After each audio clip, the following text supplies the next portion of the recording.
the whole thing about D&D is it's a creative way for a group of people to come together and tell a story together. This might be a point of contention for some people. Deep down, I think that anybody that DMs, a significant period of time or finds themselves being drawn to the DM's chair, we're all kind of control freaks. We all kind of want to tell our story or tell a story the way we want it told.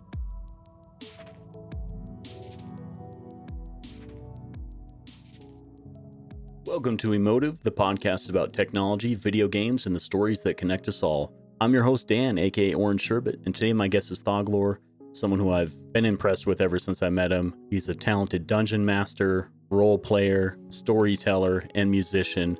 And if you're into any of those things, you're going to want to stick around and listen to our conversation, in which we got into his origins as a dungeon master. We talked about the rise of roleplay in video games and on Twitch, modern storytelling in movies and comic books, Cyberpunk 2077, and so much more. Please welcome to the show, Thauglor.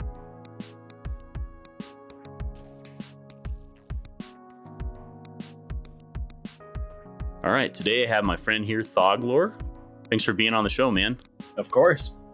Now, I believe that we met through someone who we have mutual respect for, Bike Man, right? Yeah, I think so. If not him, definitely somewhere in that orbit of his community, I would think. Yeah, I think he shouted you out on Twitter, and I was like, well, if Bike Man shouts him out, I'm definitely going to check him out. And I had a really good first impression just of your vibe and your channel. And yeah, and then eventually ended up playing in a campaign of yours in which you are the dungeon master. Your alias Thauglor. I like to ask people what's behind their name because sometimes it's not so evident. Like my name has this like obvious physical quality to it. You can picture it. But I hear the name Thauglor, and I didn't Google it. I didn't try to figure out what it was. Does it have some kind of what is the meaning behind it? Well, I actually took the name from a Forgotten Realms novel, which is all based on D&D, and it's the name of this ancient black dragon, taken from the novel Cormyr, which is an amazing novel, by the way. It's a little bit hard to read based on how it's structured, but once you kind of get the hang of it, it's an amazing book. It's written by Ed Greenwood. Also, shout out to him. Okay. He's an amazing writer. I would definitely recommend following him on Twitter because he'll write out these little tiny short stories or even limericks. He's just very prodigious writer, and he I don't think he can help himself. Okay. He's always just writing cool stuff and putting it out there. So yeah, I named myself after a dragon. And then, of course, once I started playing World of Warcraft, that's what I chose to be my undead warlock's name. And so it kind of just got to be my moniker. And after, playing World of Warcraft and doing dungeons and raids, I knew it was something. I knew it was a name that I would respond to. Like if somebody addressed me, your internet handle, whatever it may be, you kind of start treating that like your name at some point. Like it's almost maybe not Pavlovian response, but it's more comfortable. Since we don't really know each other, it's kind of it just makes it a more comfortable conversation because it's kind of weird when a stranger just says your real name and you've never told them it or yeah. Well, Trip and I have known each other forever. I think I called him by his real name once, and it was a super awkward moment. He was like, "Don't ever do that again." I was like, "Yeah, I won't." It's pretty much whatever the person you're talking to is comfortable with. So what's up with the Thauglor on Twitch?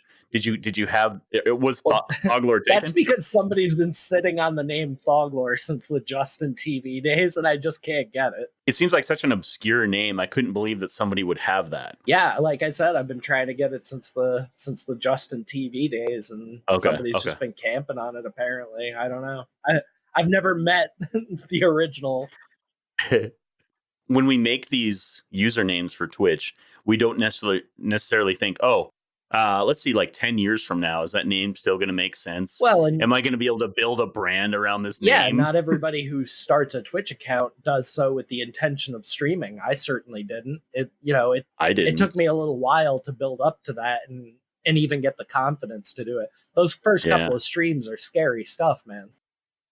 So explain to people, what is a dungeon master, what is D&D, and like why do people enjoy playing? Okay, so we'll start with what's D&D. D&D is a tabletop role-playing game. So you create this high fantasy character. It can be human, elf, dwarf, your typical like Lord of the Rings-esque kind of setting is usually what you'll find in D&D. So you basically go on these adventures. It all exists within the imagination, and success or failure is determined by a probability matrix using multi-sided die. So basically, the way that it works is like a strong character, somebody with a high strength score, is going to have a lot easier time of knocking down a door than the noodle arm wizard, right? Who may not be as strong. So it kind of gauges probability by granting bonuses to certain roles depending what your attributes are. So what a dungeon master does is they're basically everything that's not the player character.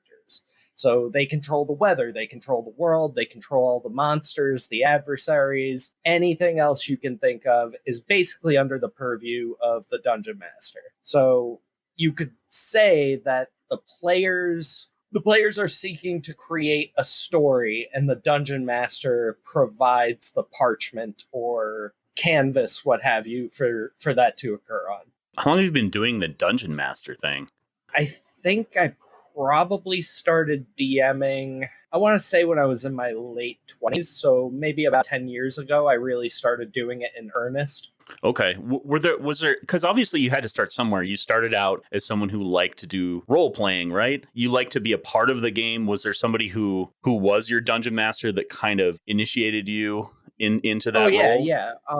My old roommate, his older brother, we would go to his house once a week, and for a while I didn't really play. I just kind of hung back, and eventually one day he was like, "Dude, pull up a chair. Let's get you a character made. Like, no sense in you just sitting over there watching TV while we're doing this." I was like, "Okay, cool." So that's kind of how I joined that group. Essentially, what we would do is he would usually be the DM, but any DM gets burnt out over a certain period of time or needs time to prepare for the next leg of the journey, or might not be feeling well or what have you. So we kind of had a system in place where we would rotate who was the dungeon master, and that way everybody would get a chance to DM, everybody would get a chance to play. That experience, did that kind of inspire you? Because that's an in real life, as we would call Yes. it. That's a true Yep. We're tabletop. sitting You're around a playing together. table, had the map grid, little blocks to map things out, miniatures, the whole 9 yards. When did you start this? Because the system that you use is called Roll20, and it's like a virtual tabletop. Correct. Basically. Yeah. So when did you start using Roll20? At this point, seems like it's been about 5 years ago. Is Okay. when I first started doing it. But I Yeah. kind of had no knowledge of Roll20 or other online tabletops. Roll20 is essentially a virtual tabletop, so it has everything that you would need to run a game just remotely. So that way you don't have to have everybody sitting around the same table. You must have started Twitch by playing games, I would assume. You didn't just like Yeah. start Twitch to like get into Roll20. No, that was an because accident. that wasn't really a common thing back then. So what games, or what, like, how did you just happen into Twitch? Because I think that's like how a lot of us found it. Right. How I found Twitch was I used to play a ton of World of Warcraft. Super hyped for World of Warcraft Classic, by the way. Definitely going to be playing a lot of that when that comes out. Because that's actually, it's funny because I was thinking about this the other day. I can trace like the line of events back to World of Warcraft as the core catalyst that ultimately ended up in me streaming and doing D&D on Twitch. So years ago, I was living with a couple different guys, and one of them was really big into PC gaming. I had been when I was younger, but I had gotten older and moved around a bunch, and the computer I had wasn't great, so I kind of just fell off of it. But then my buddy Vinny moved in. He was really excited about World of Warcraft. I was like, well, what's that? He's like, well, you remember playing Warcraft, right? Of course, every old school PC computer nerd played Warcraft, like the original, right? I was immediately very, very interested in it because I always really liked the lore of the game and stuff. It was kind of mind boggling, to have this massive open world and control your character. And it was like, well, when I get it, I'll set you up a character and you can play whenever I'm not online. And I was like, okay, great, Sure. get my feet wet. And I was hooked. So, like right off the bat. So ultimately, Yeah. I ended up getting my own computer. Vinny moved out a short while later, so it took me a few months to scrimp and save. And I think what I actually did was I took my old computer and just bought a few new parts for it to get it, bare minimum can play the game. So yeah, I started playing it like, on the super low settings. And that's ultimately what got me back into PC gaming. And so my interest in World of Warcraft is what led me to a show that used to be on Twitch called Gamebreaker TV. And they would do a bunch of Okay. different shows. One of them was called Legendary. The hosts were Gary, I can't remember his last name, it's been a long time, started with a G, but also AKA Mike B and Devolore or Lore. It was a great show. They were absolutely hilarious. And I was like, what is this little button at the bottom? Because I would see their video embedded. Like I didn't actually know about Uh-huh. the website just yet. And I Oh. think they might have even started that on Justin TV. I think that might have been Sure. like around the time that Twitch was actually coming out. And so then shortly after they Yeah. started hosting it on Twitch. So that's how I found out about Twitch. I started watching guys like Towley and Lyric. Legendary. Yep. Legendary. I'm watching these guys do this, and I was like, I think I'm fairly entertaining, at least as far as like an everyman kind of goes. I've got some opinions, and I can be entertaining when I need to. So I decided that I was going to start working towards that. So I figured out what kind of upgrades I was going to need to get for my computer. Ultimately, build a brand new one, using tax refund money and stuff like that. But yeah, so I got everything I needed to start streaming, except for I only had an i3 at the time, so dual core processor. Yeah, so Wow. I started streaming in, I think it was 480 or 540p, and it was DayZ. DayZ was the first game that I ever streamed, because that was the Okay. hot game at the time. I was watching a lot of streamers play DayZ, not just Bike Man. Lou, who you also know That from Know Your of Role, course. and Yeah. all those guys. hmm So I think that all of us have this sort of long winding story about like how we were inspired to start. And then after that, we're kind of hooked in it. As the years go on, Twitch kind of gets more and more like hooks into you. You were watching these guys, Towley and Lyric, guys like that. You're inspired to stream yourself. Was the motivation behind it the chat, like interacting with the chat, or was it like I want my persona, I want to entertain people? Like, what was it? it was definitely to entertain people. I've always wanted to entertain people. I used to be in a band when I was younger. Like I've just always enjoyed kind of not necessarily being in the spotlight, but just being able to entertain people with my creativity. Yeah, to be honest, to Right, be on a right. To stage perform in some way or to other. present.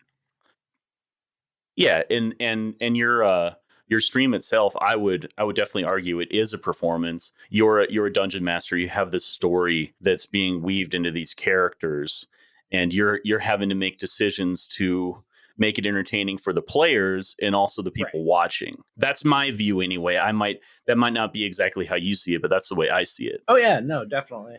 Okay, so Thauglor invited me to this D&D campaign, and initially I was kind of scared. I was a little bit put off by this because, well, I've never played D&D. My friends did, but I know nothing about fantasy lore. I know nothing about like why is there a multi-sided dice? What is all this? I don't connect with any of it, but you convinced me to do it, and I'm glad that I did. What inspired you to start this series on your channel called Know Your Role, role being ROLL, like roll a Right. dice, and invite people like myself, beginners who are like the uninitiated? Well, I've always enjoyed teaching people, especially if it's something that I'm passionate about. I don't think I would make a very good like elementary or high school or middle school teacher per se, But Sure. like I've taught people like guitar basics or music basics, things like that. The things that you're passionate about, you want to let these things spread. You want these passions of yours to spread to people, and you want to spread the joy as Right. well because you get Yeah, joy out of them, exactly. right? Let's see. How did it all start? I think it's been a while. But, Critical Role is obviously like the biggest D&D name on Twitch. I wasn't even aware of Critical Role or like say Acquisitions Inc. or any of the really like big names in D&D streaming or YouTubing at this point. And I actually didn't even know about Roll20, but when I found out about it, I was very excited. And I was like, well, how can I put this to use? What can I do with this? And for a while at that point, I had been, like I said, going up to my buddy's house and we would play D&D around the table. And very often, I would be in Twitch in somebody's stream or other, with the rest of the community and just kind of typing stuff. It's like, okay, well, it's D&D time, gotta go. I just noticed that a lot of people were very, very interested in that. Like, or, even to the point of like, oh man, I'm so jealous. I wish I could go play D&D. It kind of got the Hmm. gears turning and I started thinking, I had a few friends that either had no experience or very limited experience playing D&D. And I was like, well, I know a ton about D&D. Why don't I just do this stream and I'll set it up in a really educational format so that any new player could just watch the VOD or the video that I upload to YouTube and get the same information as my friends. And we can do it all as a group. We'll run a quick adventure to show how everything works, just kind of take it from there. I didn't expect to turn it into any kind of ongoing series. I honestly thought it was just going to kind of be maybe, A one-time yeah, tutorial or yeah, something. like one or two sessions maybe of just this Yeah. is how you set it up, this is how you run the game. Okay, everybody go and be happy. But It turns out that there's a lot of people like that who are on the fringes, who see all of these role-playing games. They maybe like myself didn't play growing up, but they're familiar with the terminology, D&D and role play and all these things, but we don't know what the hell is going on. And getting started is challenging, especially if you don't have friends who can just say, "Hey, come on in. It's okay. We're going to teach you all the basics. Once you get into it, it'll be like second nature." And that's the way that I felt. At least, okay, let's say after one or two campaigns, I felt a little bit more confident. I'm still obviously a pleb. I don't know that much about the lore, but it is something unique out there. And I don't know, like, yeah, what keeps the series going? Because it's been going for years now. so the way that it started was, I knew Trip from World of Warcraft. I actually met him through World of Warcraft ages ago. I want to say it's got to be 14 years ago now, or so. Yeah, Trippenstein is as you will find him on Twitch. Correct. I also knew his girlfriend, Ammo or Ammo Rose from Twitch. I also Yep, the knew her through World of Warcraft.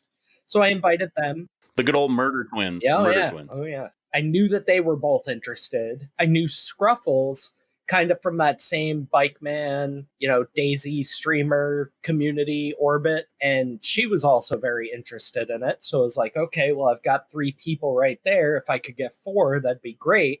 And then it occurred to me that I had heard Lou mention that he had played D&D ages ago, but I think he had played second edition, which is, old as dirt. I think that came out in like the early 80s.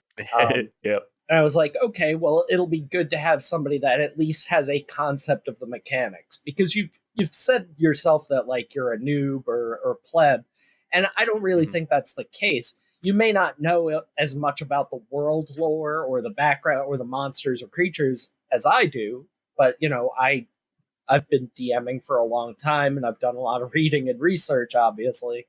So I have a vast well of knowledge to draw on.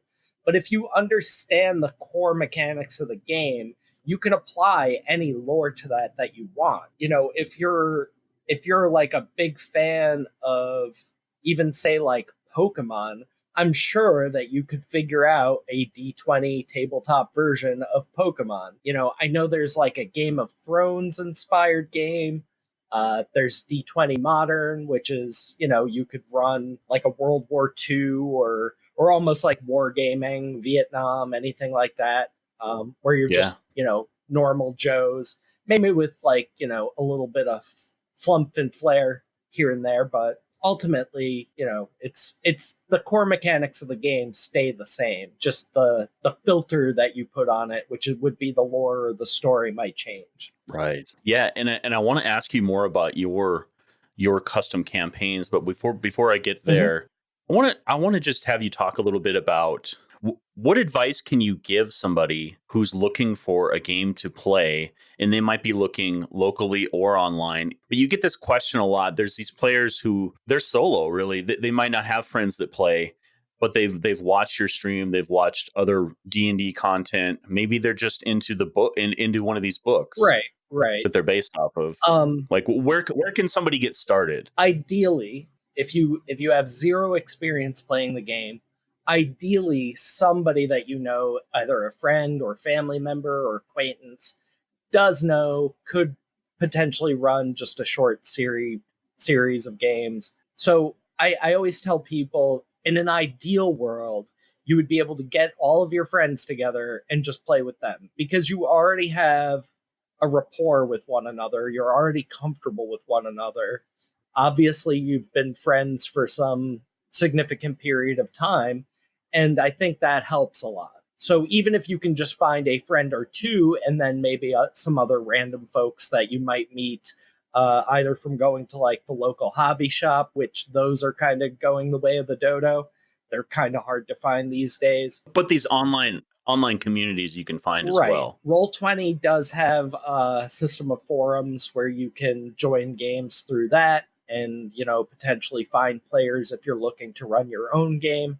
I personally have never used that. I've always just kind of gone with Mm. other content creators that I know from Twitch. So yeah, I would say ideally, your best bet is to try to convince your friends to play it with you. I understand that doesn't always work out. Next best Mhm. option, I would say, is we all have kind of Twitch acquaintances, people that we recognize from chat and so on and so forth. I personally know of about 4 or 5 games that have just sprung up from people watching my streams and wanting to play Right. themselves. So, people will ask in chat, like, hey, I'm looking for players for this game. Send me a message. And so, I know a certain amount of games have kind of sprung up from that, which delights me, honestly. That's awesome. So go with people that you know, people that you have a rapport with, and somehow convince them to play. What's a good campaign for people to get started on? Like, what's a good like beginner campaign? Well, the beginner campaign for 5th edition, which is the newest edition of D&D, is Lost Minds of Phandelver. So it's pretty straightforward, and it's really set up as not so much a campaign, but a collection of mini campaigns or one shots, as they might be called. Short adventures that you could get done in 1 or 2 4-hour sessions. 4 hours is typically the length of an average D&D session.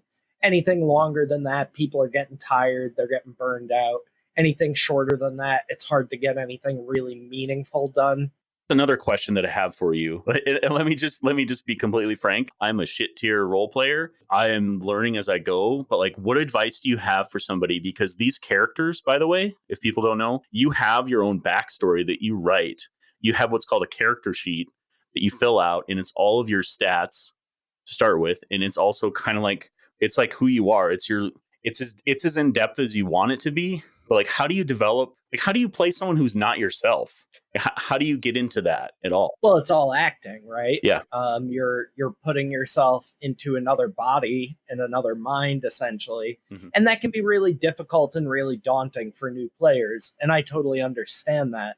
So I always kind of let people do that at their own pace. Like you yourself, I could go back and watch the videos of when you first started playing, and you were a lot more reserved. You've definitely come out of your shell quite a bit since then with all the different characters that you've played. And with each new character, it gets easier, right? Mhm. You kind of it's almost like just a talent that you have to develop. Also, keep in mind that we're streaming this, so it's also, there's a certain amount of concessions and things that are done for the audience to kind of ham it up for them. Sure. If you're just offline or sitting around a table, or even not recording, broadcasting, you have a lot more freedom, and it's not quite as rigid, I guess I would say, as far as like keeping things moving. Mhm.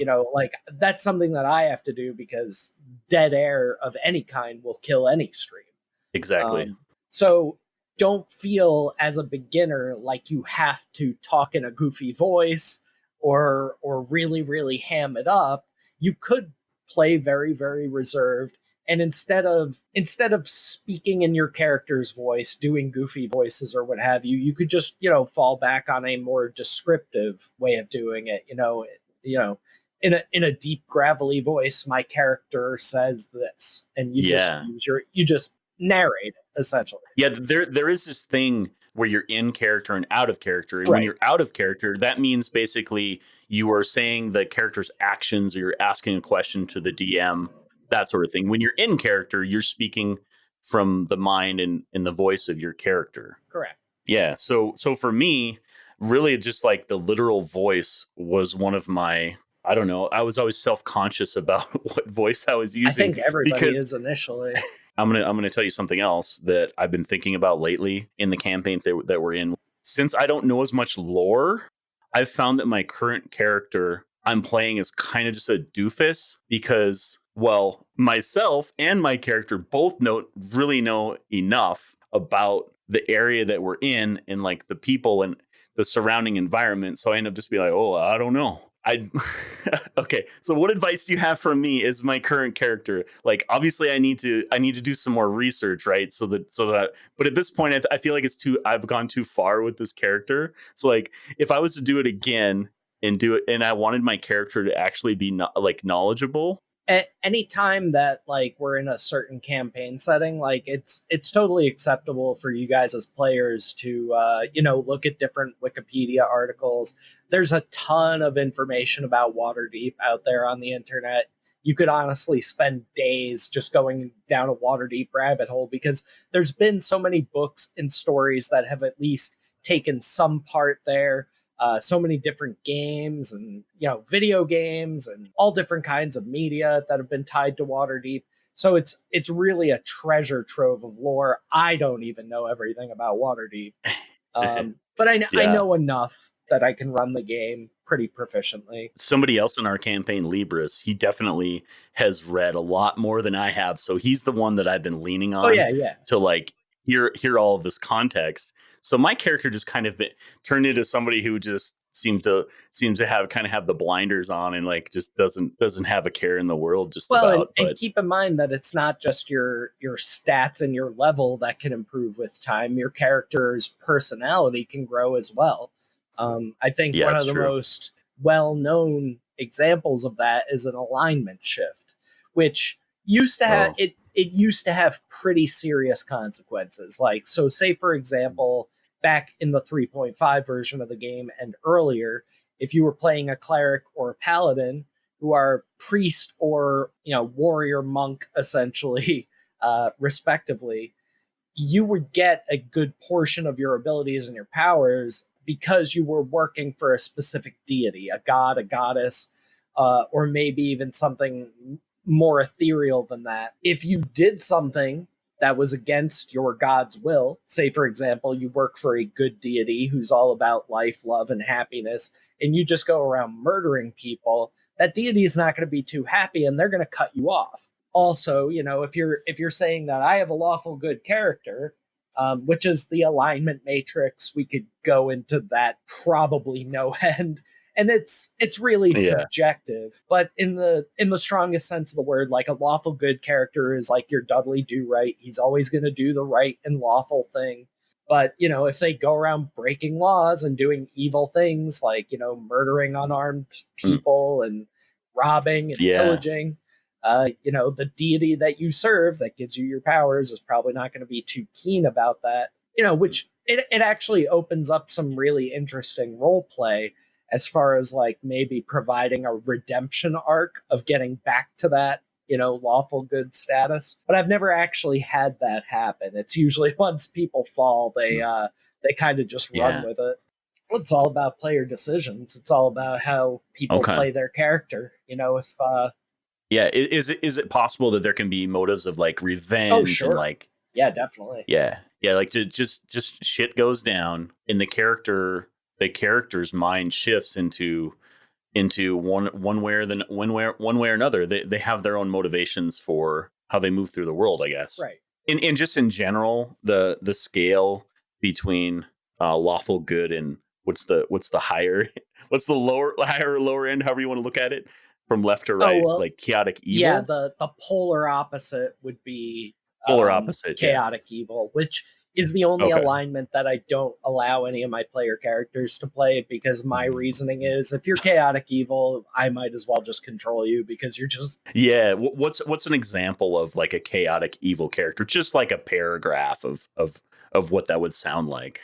there's going to be some debate on this, I'm sure. But I would guess I Oh, would give okay. you like the ultimate character archetype of chaotic evil would be the Joker from Batman. He does Okay. evil stuff. He does it for seemingly random reasons.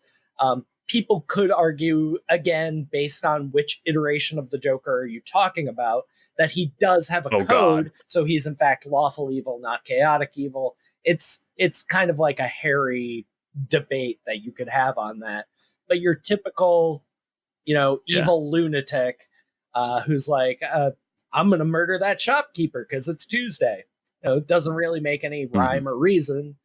That's just what they're going to do. That doesn't play very well when you're playing in a campaign with other players, because if you have like the polar opposites playing together, well, the chaotic evil guy is always gonna he's never gonna really work with the other players. He's just gonna do Well, he or he she might, is but yeah. it'll be a random chance that he does, Oh essentially. God. Yeah, that's not good. That's not a good way to be. Right. So it ends up being more detrimental, and ultimately, I guess it's kind of selfish of me in a small way as a dungeon master because like I kind of want to get my story told. I don't really want to be wasting a whole lot of time with inter-party conflict. You could in essence make a whole just open sandbox game and just let the players do what they Yeah. want and let them drive the story. Yeah. That's perfectly acceptable too.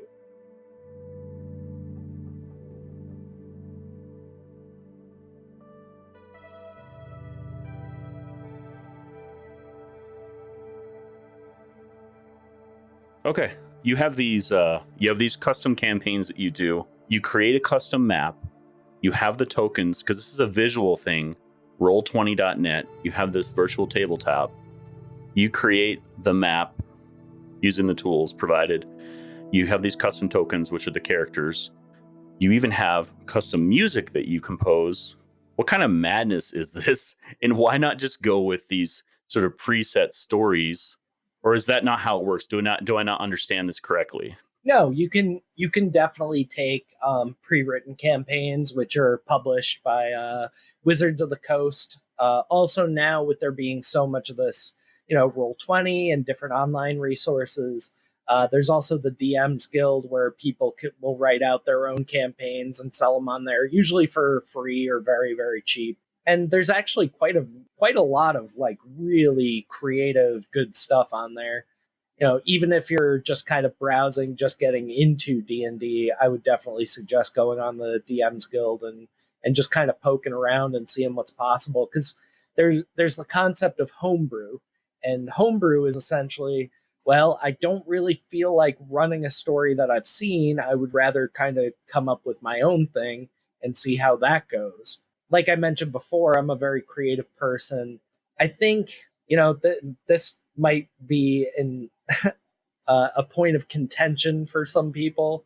But deep down, I think that anybody that DMs, a significant period of time or finds themselves being drawn to the DM's chair, we're all kind of control freaks. We all kind of want to tell our story or tell a story the way we want it told. So it's the whole thing about D&D is it's a creative way for a group of people to come together and tell a story together. I might lay out the framework of a story, but how it plays out and how the characters respond to the different things is entirely up to them. So it's all cooperative. So I would argue that even if you did play a pre-written campaign, no two groups are going to play it the exact same way. And very, very often, the dungeon master will have to do a bit of improvisation to because let's be honest, like even the best written campaign, it can't keep up with the human imagination as far as what's possible. And you can't plan for every single contingency Right. of what the different players might do, especially with how much freedom you're willing to allow them.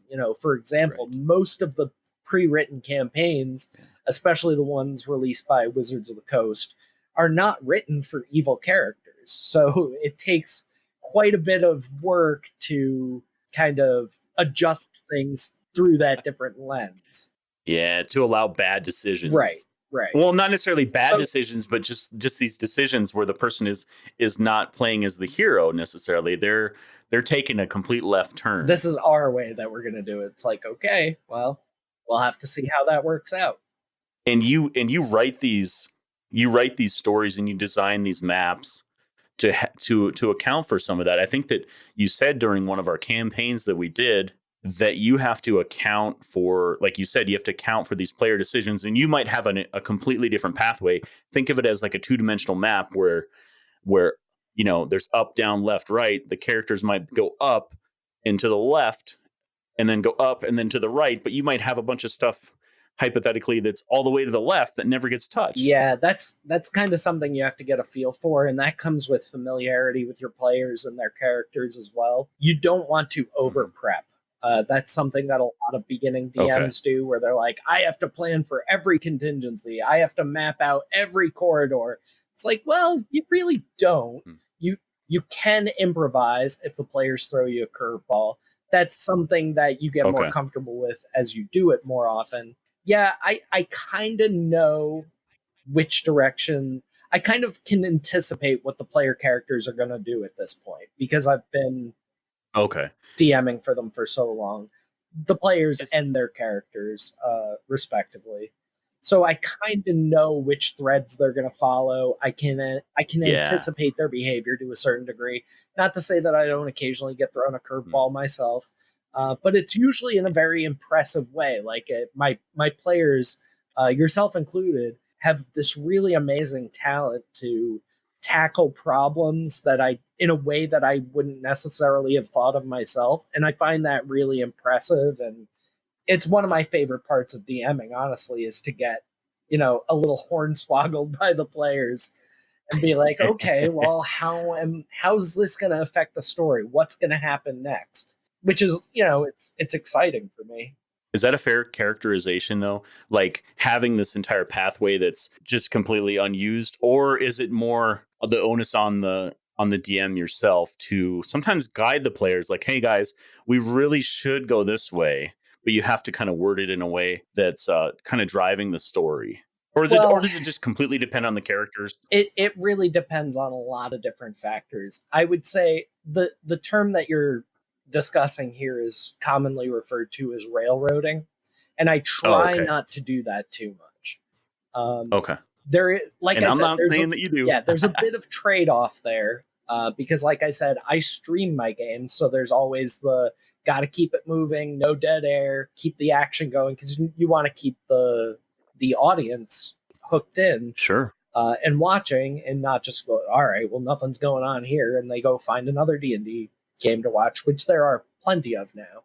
You typically speaking, as a dungeon master, in an ideal scenario, it would be completely hands off. You would let the characters do and go and say whatever they want without putting your finger on the scales too much. But situations dictate that that's not always the best way to go. Additionally, if you're dealing with a bunch of new players or you yourself are a new DM, railroading is a bit more forgivable because it kind of keeps everybody on the same page and keeps things from getting too out of hand, too many variables going on.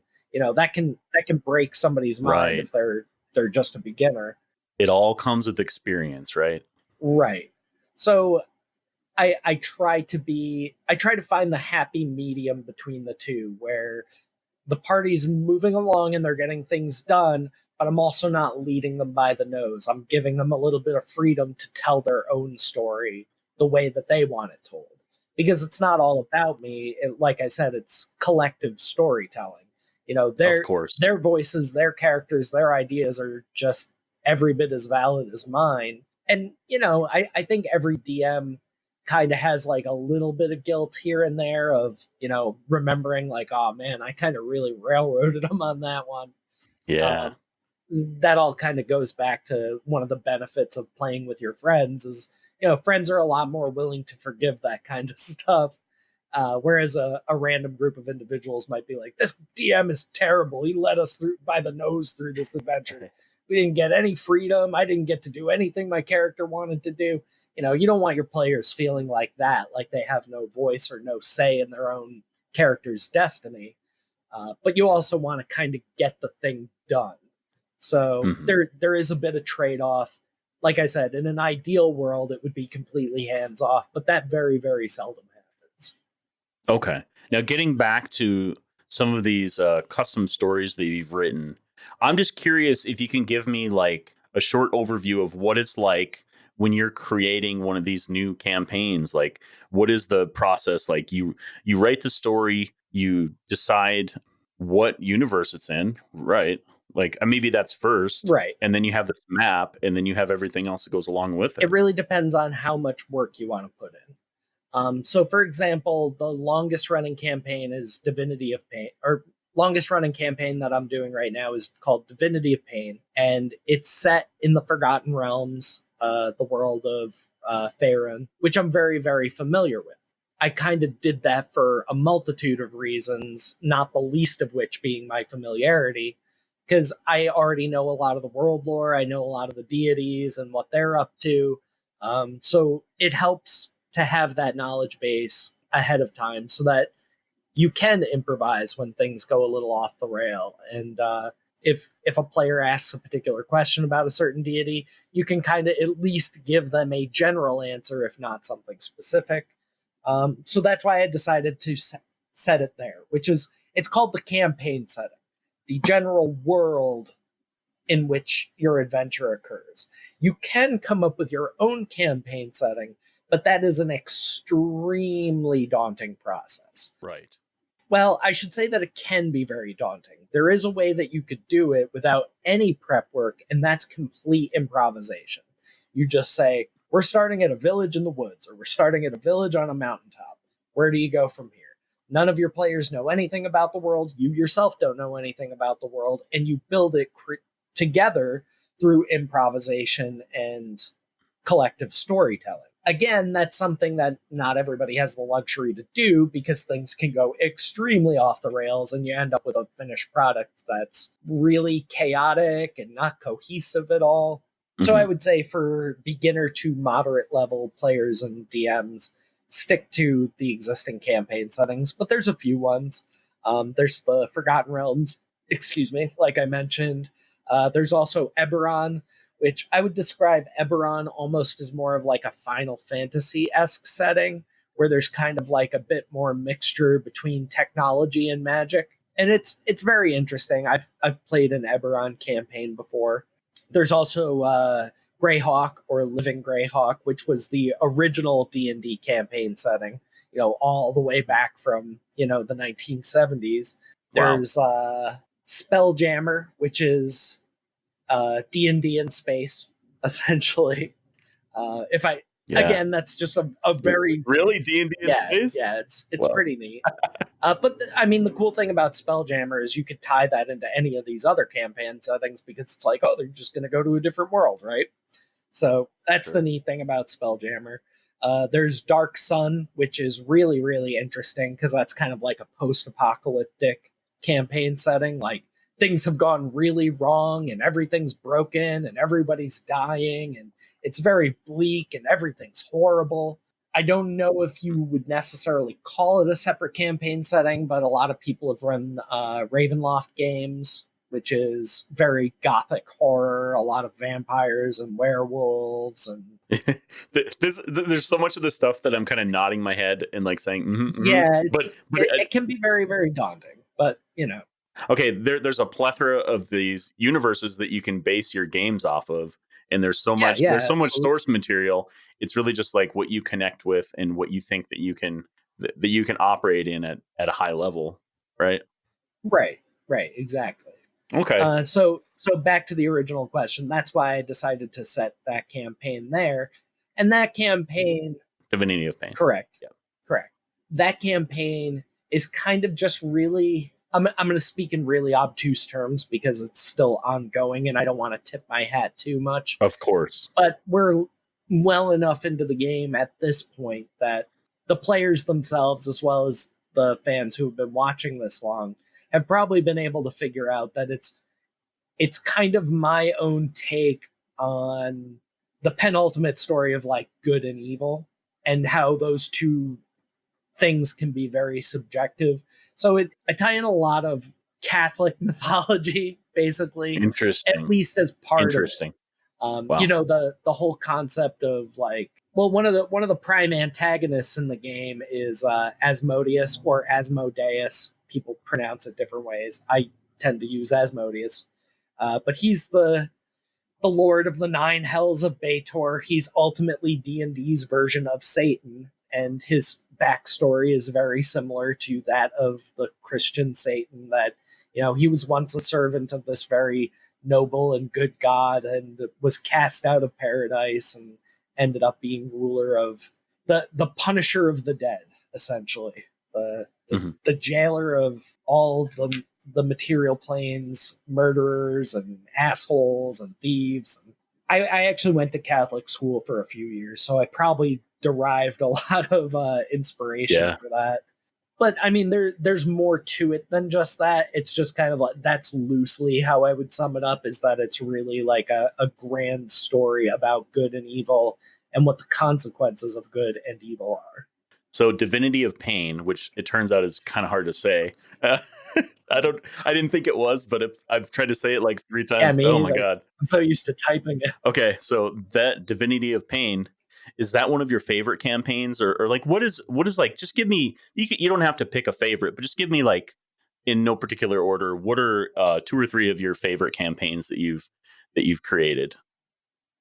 I've done a Yeah, bunch, that's hard to say, isn't it? and a lot of the ones that I've done, I'll take D20 Modern, like I mentioned before, and I'll put like a sci-fi or horror spin on it. Mhm.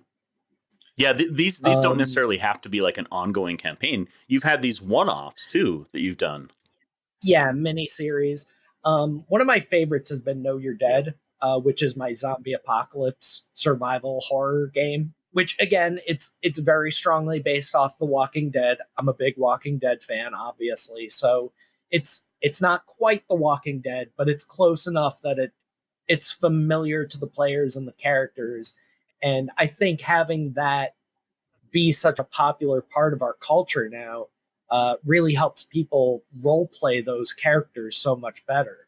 Now that they've been able to watch on TV and see the Rick Grimeses and the Negans and the governors and the whisperers, and It's it gives a lot of inspiration where otherwise people might have a little bit of trouble kind of slipping into that mindset. it's I think it's easier when you have a character that has this long drawn out arc where on TV you watch them for instead of like a movie you watch someone for maybe 2 hours and this character has this really short arc.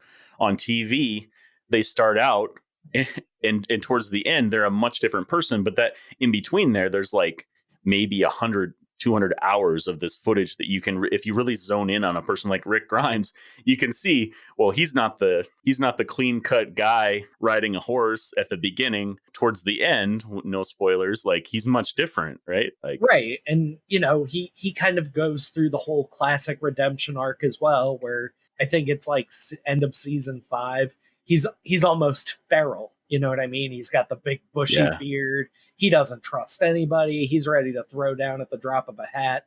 And then through the compassion of the people at Alexandria, he kind of goes through this great redemption and ultimately gets back to who he was before it all mhm. happened.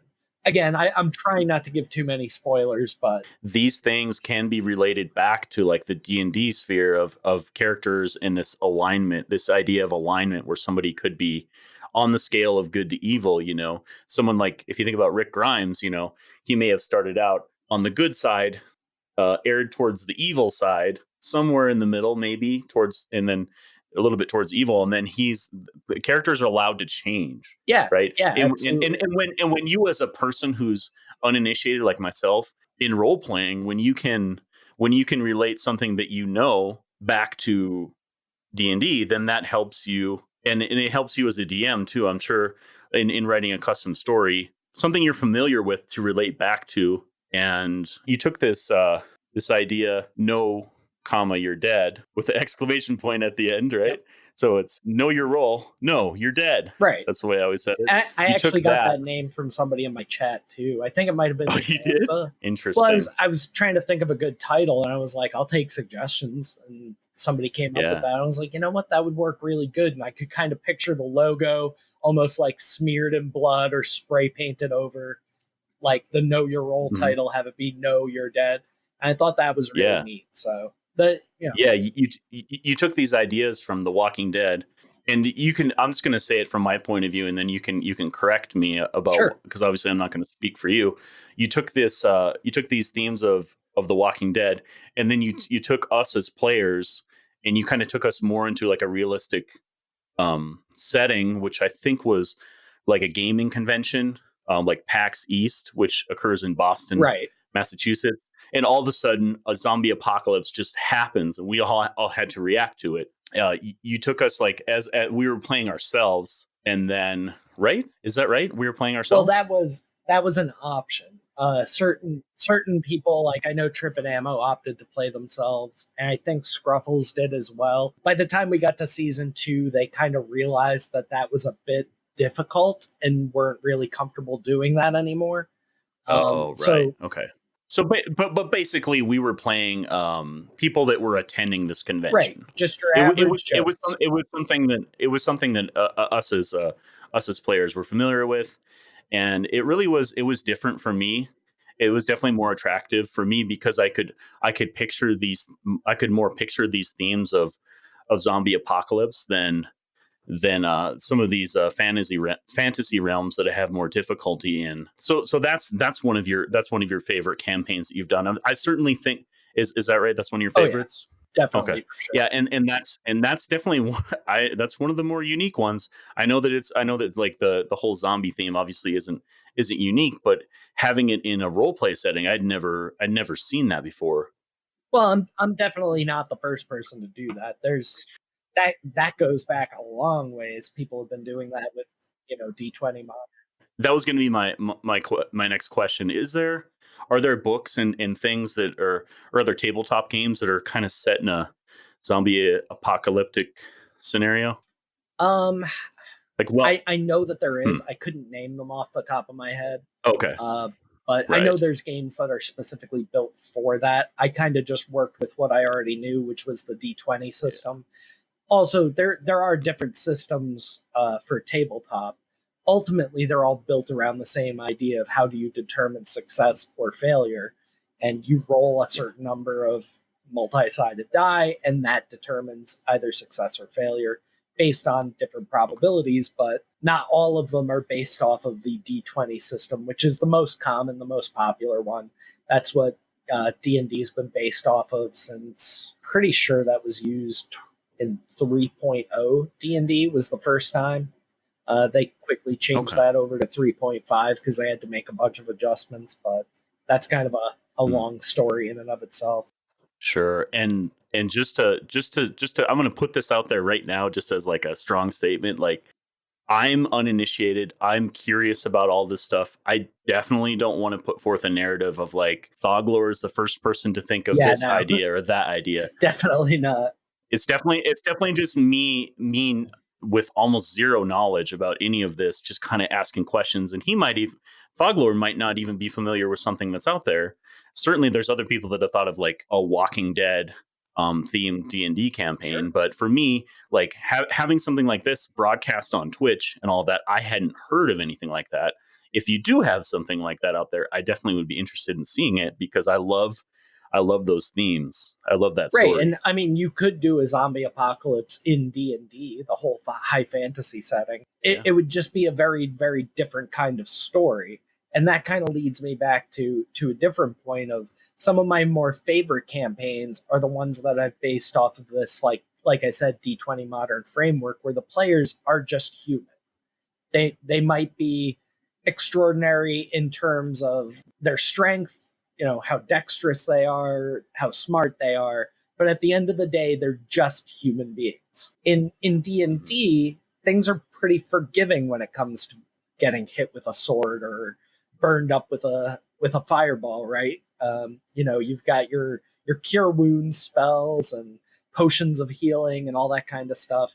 It's a lot more forgiving to grievous amounts of damage, whereas in these D20 modern worlds, I find that given that setting, the players play it a lot more cautiously and a lot more organic, because you only get one life. If you die, that's it. You're dead. You're not coming back. There's no such thing as resurrection.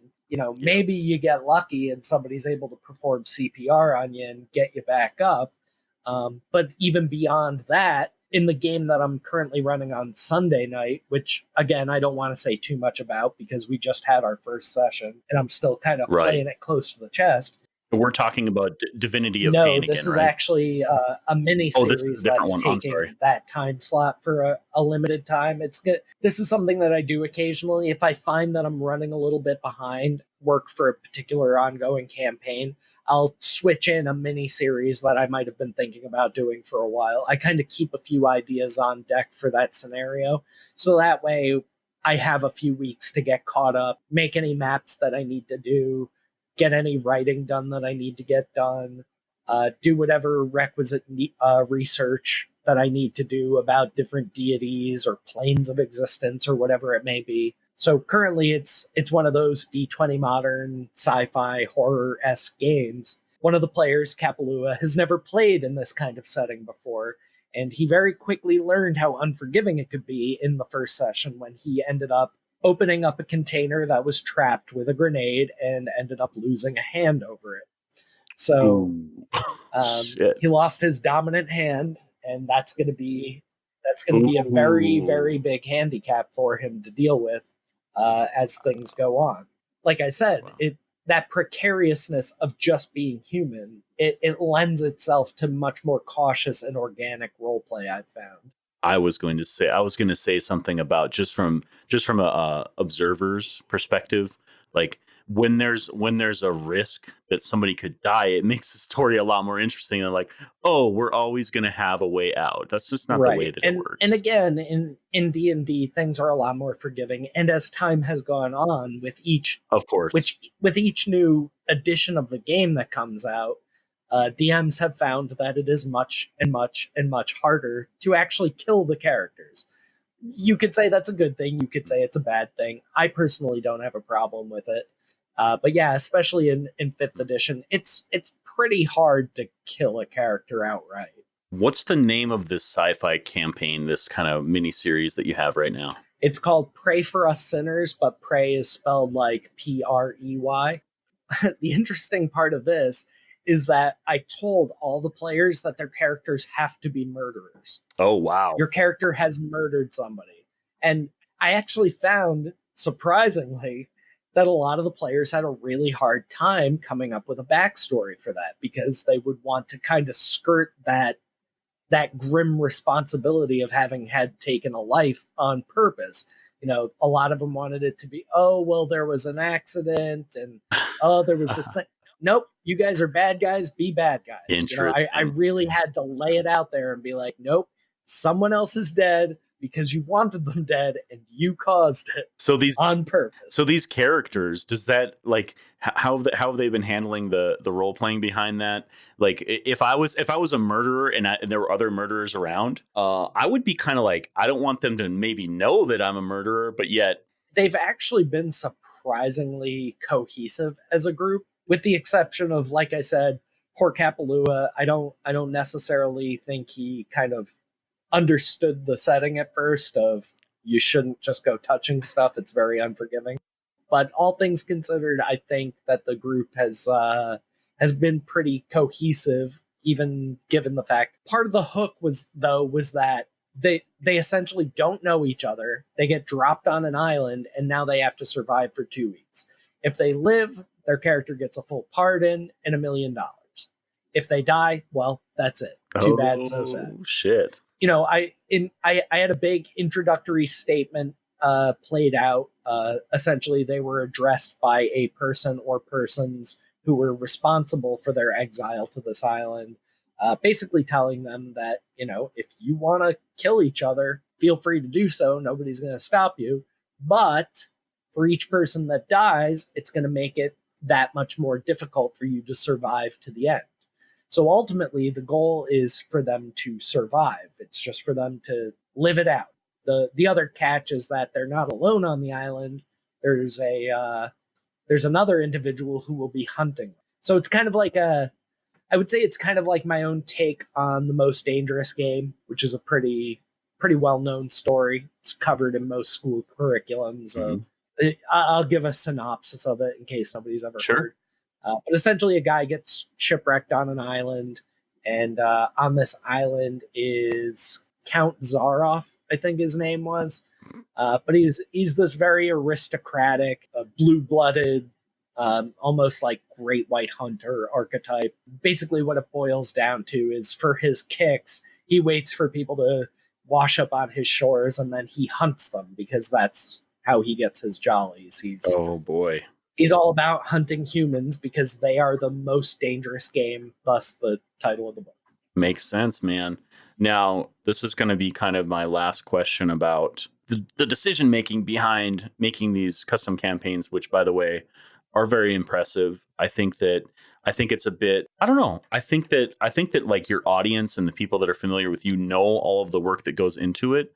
But for people that are just like coming in, they might just assume that like these stories existed before in some way, but you've taken your inspirations from some source material or some life experience, like you mentioned with your time in Catholic school, inspired some of the themes behind Divinity of Pain.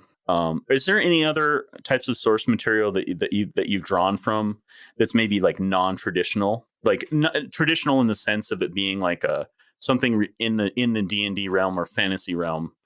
These books, like what other like writers or directors of movies that you've drawn from for some of your stories? I think H.P. Lovecraft has definitely had a big influence on my writing, especially when it comes to these like I said, D20 modern stories. I've done a few games that were actually part of the Cthulhu mythos as laid out by Lovecraft and Chambers and other authors. Like Call of Cthulhu was one of your campaigns. It was obviously right, and again, there's an actual Call of Cthulhu game. This was me using D20 Modern and that rule set, but applying that filter of Lovecraft over the top of that, much like I did with The Walking Dead and Know You're Dead. Of course, putting your vision behind it, your unique spin on it, right? And as you said, your filter on it. And I always tell my players this, especially when they're playing those types of sci-fi or horror games, that the goal isn't necessarily to win or to even survive. It's to tell the story together. If you're at all familiar with Lovecraft, his stories are not about winning. the narrator, whoever's telling the story, usually ends up either dead, presumably dead, losing their mind, in some horrible state or another, transported to an alternate realm. It's just always bad news for the good guy. What are parts of these stories that like make it intriguing to have a bad ending? Or what do you think about like stories having these, like, I don't know, like I think about Black Mirror, a lot of those episodes end up with some sort of a terrifying ending. Well, I mean, that's life, right? It's more often that we either have an anticlimactic or not so great ending, as opposed to this great, glorious, the good guy saves the day and everybody ends up happy and everything's okay. Things very, very seldom work out that way in life. So I think it's a lot more palatable, really, than you might expect. Yeah, that makes a lot of sense, man. I mean, if you're one of those people that likes that likes movies, books, or whatever that end in a happy ending. There's plenty of them out there, but I guess maybe it's just like a spectrum of points of view or of the writer or just how they want it to end, how they see it, right? Yeah, these good endings aren't as common as you would think, as you said, like in real for it to be more realistic, where of course these books aren't really written for realism. Just as a reader, it makes sense that like it's not always going to work out. Somebody more than likely is going to fuck up. Right, and it goes back to like one of the prime literary themes of man versus nature. Nature always Okay. wins. You know, at the end of the day, your clock runs out eventually, Yeah. right? So it's more about how you tell your story than the end of it. Is it more so like you're just not in control of the elements? Right. I mean, let's be honest. At the end of the day, the universe is trying to kill us all the time, which is an incredibly horrific Yeah. thought. But it is what it Mm. is. I mean, you know, it's kind of a small miracle that humans have even existed this long in the first Right. place. So I like to play on that thread a little bit and tug at it. Yeah. Yeah, man. Yeah, you don't always you don't always command the universe to do what you want it to. More often the universe commands its presence over you in doing random things at random times. Right, and I mean it's not even necessarily an argument of good versus evil or good versus bad for that matter. It just is what it is. Wow. Yeah, that's those are some that's going to induce some deep thought in people, I think. I want to I want to steer this a little bit into sort of a underrated part of your content creation. I think you create this music that you play during the intro, during intermissions on your stream, and you've released a few albums on Bandcamp. Now, I found out earlier that you were in a band, which I don't know if I knew that or not. It was a very long time ago. We weren't very good, but we had a few groupies and we played a few gigs and Interesting. it was a lot of fun. I know we ended up recording some stuff at some Huh. point, but I couldn't tell you what happened to it. Um, What type of music was your first band, and the music that you create now, which may or may not be used for your show on Twitch? What are some inspirations for the music that you create?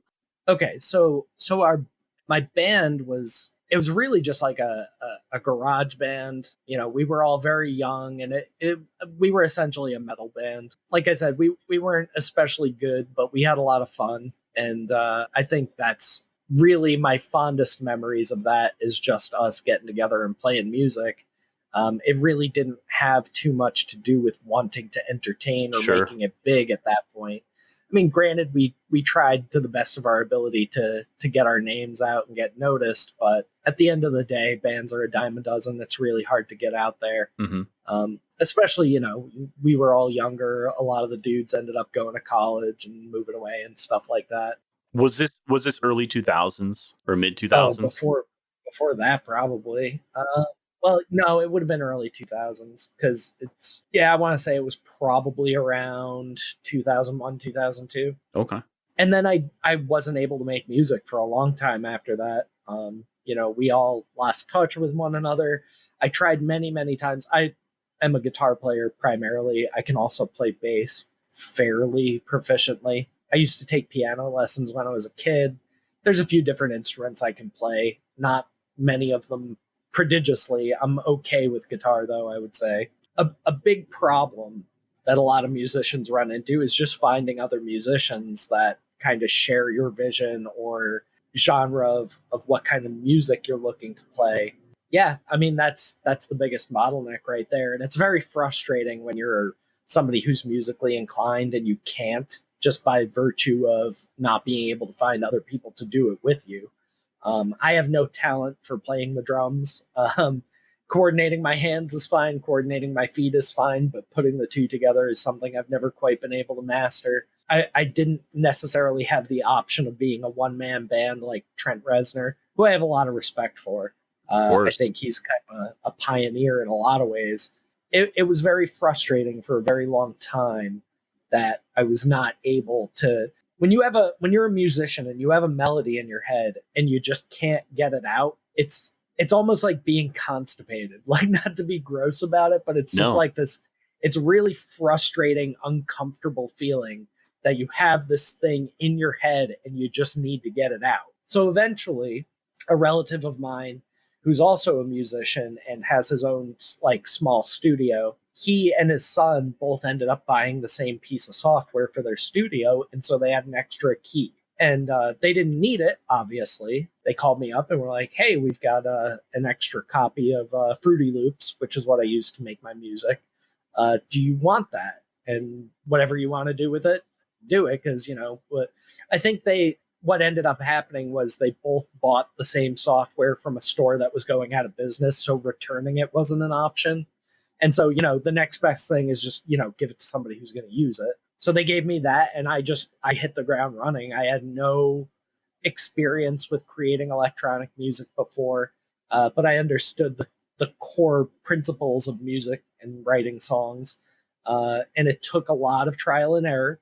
If you listen to my earlier tracks, they're very, very raw. The mixing on them is terrible. They're not mastered well. And so it's been a learning process and a work in progress to get to a better and better and better product each time I make a new song. But okay. I mean, I would say Trent Reznor in terms of wanting to do it all myself and having the freedom to do that all myself. Though I would say he's much more talented than I am. He can play anything. I'm Right. a little bit more rhythm has never been my strong suit. So I work better with melodies, and I don't know, I kind of just do what I do. But as far as musical influences, I listen to a lot of different stuff. Typo Negative was like a huge influence on me musically, probably my favorite band. But I have noticed that like a lot of my melodies harken back to like Typo Negative, or maybe even earlier than that, kind of like almost like new wave stuff from like the 80s. Yeah, I could see that. We're going to have just a short intermission and listen to one of Thauglor's songs. This is I Can't Help You off of the EP of the same name. Links to Thauglor's music can be found in the show notes.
Okay, so we left off talking about your musical influences in creating music. And just one more thing on that topic. Another main catalyst for wanting to get my music out there was when Twitch started muting VODs. Oh, so that makes a lot of sense. They can't mute me if it's mine. So that was kind of that was like the biggest push to get it out there. Was like, all right, well, necessity is the mother of invention. So that's so smart, because like a lot of people don't understand that yeah, if you're playing copyrighted music, there can be a DMCA complaint issued against you, and they're required to take your content down. Yeah, that was a big concern of mine, considering I have so much saved on my channel, as far as previous sessions and stuff. it's important for those videos to not get muted and to stay complete because they're a part of a bigger story. Right, That right. makes sense. I would say that, content creation on Twitch is a volatile place. It's hard to start a community and grow a community. How do you keep your content fresh? How do you keep your community engaged with all of these factors kind of stacked up against you? Well, when I'm streaming, I'm also DMing at the same time, so it's been an ongoing thing that I'm acutely aware of is I'm not as interactive with my chat as a lot of other streamers are who are just, sitting there playing a game and they can just read chat and respond to them. I can't really do that because that would lead to a lot of confusion amongst the players, people talking over each other. So I try to keep that to a minimum. I might say hi to people here and there or respond to chat here and there. But typically, if I do so by chatting myself. And ultimately, I want to keep my focus and my concentration on what's in front of me, which is the game, running the game, and making sure I do the best job I possibly can do doing that. You're trying to do your best with these campaigns to tell a good story, and that's the meat of your stream is Right. So to that end, as far as keeping people engaged, I just try and keep stuff fresh. I just try and do the best job that I can, and I hope people that will enjoy it and come back and watch more. I mean, at the end of the day, that's really all you can do. yeah. How many different campaigns will you be working on at once, like that are being broadcast? It'll be like two or three at least, right? Yeah, it's usually minimum of three. Minimum of three. That's a lot. Yeah. That's a lot of plates to spin for sure. But having a niche like D&D seems to be a good place these days. It kind of has parallels to a lot of what is popular on Twitch. There's this sort of surge in popularity with role playing. What do you make of this sort of rise in popularity of role play? Like what spurred that along? I think people just like a good story, and they like seeing interesting characters, and they'll gravitate towards that regardless of the medium, whether it's a tabletop role playing game or role play facilitated by a video game, such as GTA 5 has probably been the biggest one this past year. A lot of big streamers and big names have been doing that, and that's brought more attention to it, which of course is going to result in more people giving it a try, right? So that's always good. Would you agree that there's more of these games that facilitate that type of gameplay? Oh yeah, absolutely. There's a lot of very sandboxy games with pretty decent graphics now and enough animations where you can do some really cinematic stuff with that. I mean, I've personally seen quite a few really good role players on GTA RP, especially off the top of my head. I would say a lot of the stuff that Classy Pax did. He was kind of the progenitor of doing GTA 5 role play on Twitch. He really took it to a very cinematic level and did a lot of very innovative things that I've seen other streamers pick up on and start doing themselves. But essentially, it was almost like watching a television show or a movie, and you could get wrapped up in it like that. And I thought that was very, very impressive. Interesting. What do you think, like, because you've been kind of paying attention to this scene? What do you think some of the first games that facilitated RP, not necessarily designed for it, whether they be sandbox or whatever they are, like what are some of the first games that did it well? Obviously, GTA 5. I've seen people do it Hmm. in Conan Exiles, Arc, quite a bit. DayZ, even. I know that there's been. Hmm. Standalone. Oh yeah, yeah. Well, even before standalone, like different mods and stuff like that, I would see people role playing. Oh, Um, okay. And like Arma 3 Life and stuff like that. oh yeah, absolutely. Arma. Again, like there's kind of like a weird. Like, would you necessarily consider wargaming to be role play? Because you're not Oh necessarily yeah. getting too much of a character, but you are playing as one of many, and you are just you, right? Mhm. I would say to a small degree that's role play, but certainly very impressive on the grandiosity of the scale, like through things like Arma, Life is Feudal. Yeah. There was quite a bit of RP going on there. But I mean, it really depends on the type of game. It has to be a game that has enough downtime or sandbox elements to allow for that kind of stuff. Like you wouldn't necessarily be able to role play in a game of Overwatch, right? Like I No. mean, you could, but it would like how much RP are you really going to fit in while you're FPS shooting? So Right. It's these games now. All these examples are fairly recent, right?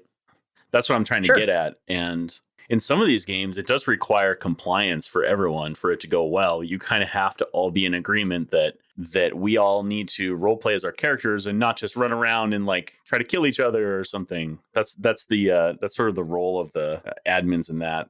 They're in these areas that's kind of a thankless job. Like I wouldn't want to be that person. No, but it is definitely necessary. You gotta have somebody there that's gonna keep the murder hobos in line. A murder hobo being a tabletop term for somebody that's just like a princess gives you a quest, I kill her. Like okay, you run into a goblin, I kill him. Yeah. Just the murder hobo's answer to everything is murder. Gotcha. So, how long do you see this trend lasting, or do you think it's going to be something that evolves into something else, like into like the VR environment or something? Well, I mean, I'm sure people have already started doing it in VR. If they haven't, it's definitely on the horizon. I mean, role play's been around for a very long time, and Yeah, it's going to utilize whatever new technology comes out that'll mm, facilitate it. that is interesting. Well, the thing with VR right now, it's a bit cost prohibitive for people. I think is that's the big barrier to it. Oh, sure, But do you see this like progressing into that in a in hundred in percent. in like a mass way? If there's some sort of product that comes out, what's the price point it has to get to where consumers are going to pick it up? Or is it Well, going to be one of those things where there's going to be like this killer app that's so good that people have to have it? Because that's happened before too. I think we're kind of at the threshold of the point where it's going to become refined enough. The demand will dictate that technology companies create these devices at an affordable level. I don't know if that's going to be full immersion or VR or if it's going to be more of an AR, altered reality situation. Because I would say probably, Augmented reality, you mean, right? oh, yes, I'm sorry. Yeah, that's okay. Um, I think I think another big hurdle with VR is not just the cost prohibitiveness of it, but the fact that you're putting on this headset and these headphones and you're cutting yourself off entirely from the world around you. I mean, how many like fail videos have we all seen of like people walking into walls or they step on the dog or they stub their toe or they knock the glass of juice onto their computer and fry Yeah. like I think once it gets to the point of becoming a little bit more contained, whatever method you would use for that, I know there's like those omnidirectional treadmill type of things that they Yeah. have going. There's also like I forget what they're called, but like the seats that you can sit in and they'll go like upside down and stuff like Oh that, my god. almost like a flight sim kind of stuff. This is like NASA and like flight sim stuff that we're Oh yeah, talking yeah. about I mean, as like a home electronics device. It's kind of funny. right. So again, the deeper you want to go with that, the more cost prohibitive it's going to be, whereas augmented reality is a bit more forgiving to that because you're still aware of your surroundings. It's just Mm. more stuff gets added to it, right?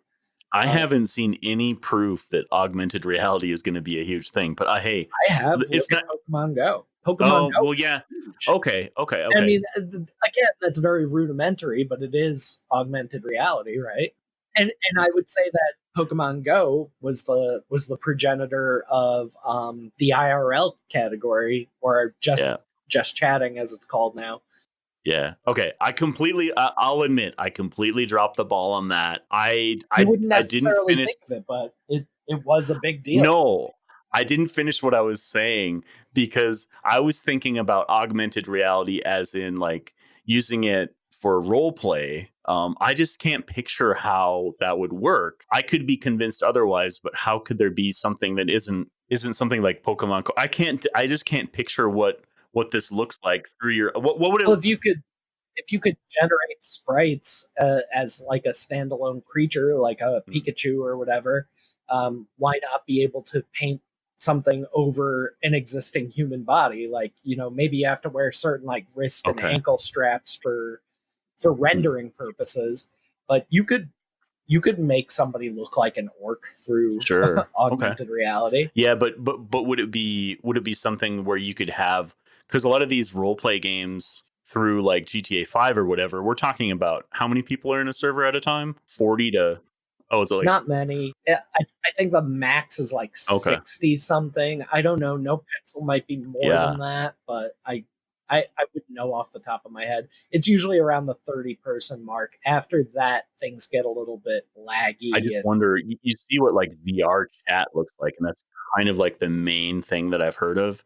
That's sort of like this VR or AR, in this case VR role play, and that's not too advanced, you know. And you think about all the processing power it would take to translate a more vibrant environment into. Well, that's not really what AR is about. So I just have a hard time picturing it, but I'd like to be shown some examples of it because I think that it is exciting anyway. However, like how immersive AR and VR can be, my worry and the one thing that always concerned me about making things more immersive is like the addictive nature of it, and people wanting to be involved in those, to being involved in those games versus like their real life. Like, what do you think about that? well, it's definitely got its dangers for Yeah, sure, right? The more immersive things get, the more likely people are going to become right. addicted to them. Absolutely. There's no way I Mhm. would debate that. I don't know if it's going to cause more people, like per capita, to become addicted to these types of environments or types of games or role play or whatever. I can definitely see the consequences becoming more Yeah, severe because you already see things like every couple months it seems you hear about a gamer who stayed awake for 72 hours straight, didn't stand up, they get deep vein thrombosis and they end up keeling over, which is horrible. You don't want to see anybody succumb to something like that. But in a virtual environment, I think gauging time is going to be something that's the biggest danger. Because even now, you do a marathon gaming session, eventually you're going to catch the glare of the sunlight, the sun coming up. Like, oh yeah, man, where did the yeah, time go? You do that now just playing regular games, right? Well, what happens when you can't see that yeah. anymore? It, Like, without something actively there to kind of draw you out of it, or I guess snap you out of it, it's going to be a lot more pernicious, I would say. Yeah, it could be something as simple as building into the app a reminder that, hey, you need to take this headset off and take a break because us as humans haven't evolved to use these things for hours at a time, you know? Right, Like exactly. you should have to take, I feel like you should have to take a break. And I don't know, I think they're going to have to do some product testing to find out what that threshold is, like what people can handle. But, you know, you can't be wearing these headsets for like 12 hours at a time. Well, that's a dangerous thing too, because if we're putting it in the company's hands and not the consumer's hands, they don't necessarily have a vested interest in their consumers' health until it reaches a certain threshold of like, well, how much money are we going to be losing to liability in this versus how much money are we making overall? You see that even now with just like car companies. If it's like, wasn't that a big part of like the shtick in Fight Club, was that if it was more cost beneficial to just keep mum about a certain issue, they would just do that because what, one or two lawsuits, that's a drop in the bucket compared to how much money they would have to Yeah, spend doing recalls. I could list off so many examples, but people already know what they are. Like capitalism in essence has really very little interest in the health of the consumers. I mean, I think that's been Yeah. pretty well proven across the board at this point. I just hope that the software developers have some mercy on people because, like you said, and well, Well, and the argument's always going to come down to personal responsibility. Is a company yes, really responsible for making sure that you take care of yourself? Not really, but I do think mm, there's things that they could implement that would mitigate that a bit. mm, You know, something on the heads up display that gives you a clock, or like you said, a reminder, things like that. But then again, you're not going to have the same issues of like deep vein thrombosis and issues caused by lack of movement if it's VR and you're up and moving, yeah, excuse me, moving around. that's going to be mitigated somewhat. But what happens when people forget to eat or drink or take care of their responsibilities, which could Yeah. include pets, children? Yep. That's, I mean, and again, you see that happening now, even without VR. Granted, it's rare, but it does occur. That's what scares me, man, is because I see how amazing the games that we have are now, and like what's going to happen when we multiply that, when we reach this point where things become like, already people say like, I prefer my online life somewhat. Some people say that, like, I prefer being online. It's just the escapism of that is more enjoyable than my real life, and that's not a lot of people would say that. I enjoy my hobbies more than I enjoy my work, right? Well, Right. what happens when these become so inviting and so easy? It's so easy to just stay in that it's hard to get out. What forces you to get out? One would hope personal responsibility, a sense of duty, maybe to your family and other responsibilities that you have. But that's, Right. I mean, it's just exasperating a concept that's not really new, which is people's need to escape. People need to get Yeah, away from reality, I think, and I I don't agree. necessarily think that's a bad thing. But like anything else, it's a matter of how much, right? So too much of anything is a bad thing. It's all about Agreed. being able to juggle that along with all the other things required of a modern human being. Yeah, maybe it's just because I'm getting older, but I'm so concerned about people in the future with this, and I have these ideas of like, well, the software developers can put these sort of preset controls in to remind you that, like, hey, you got to take a break, but At the end of the day, people are going to still have the freedom to ignore them. exactly. So that's kind of daunting, right? Yeah, I mean, I'd say the bigger problem is mental health as opposed to, and maybe not even mental health. Maybe try, and again, this is kind of like a very big loaded topic, but how do you get people to the point where the disparity of joy between the virtual world and the real world is not so great, so that people can still derive pleasure from the real world as much as they can from the virtual world and balance those accordingly. It kind of reminds me of I'm sure you grew up with this too, but it's like, don't watch too much TV, it'll rot your brain. Yep. Right. So it's all a matter of taking these things in degrees, and ultimately the problem is at the end of the day, it's much easier to escape from reality than it is to change it. And changing it often takes an awful lot of work. And I understand why a lot of people would want to escape from reality. I mean, a lot of people are persecuted over really picayune dumb shit. A lot of people have gone through a lot of hardship, and maybe they find the virtual world to be much more forgiving or a lot more empowering or whatever it may be. Changing reality, on the other hand, is a very, very slow process.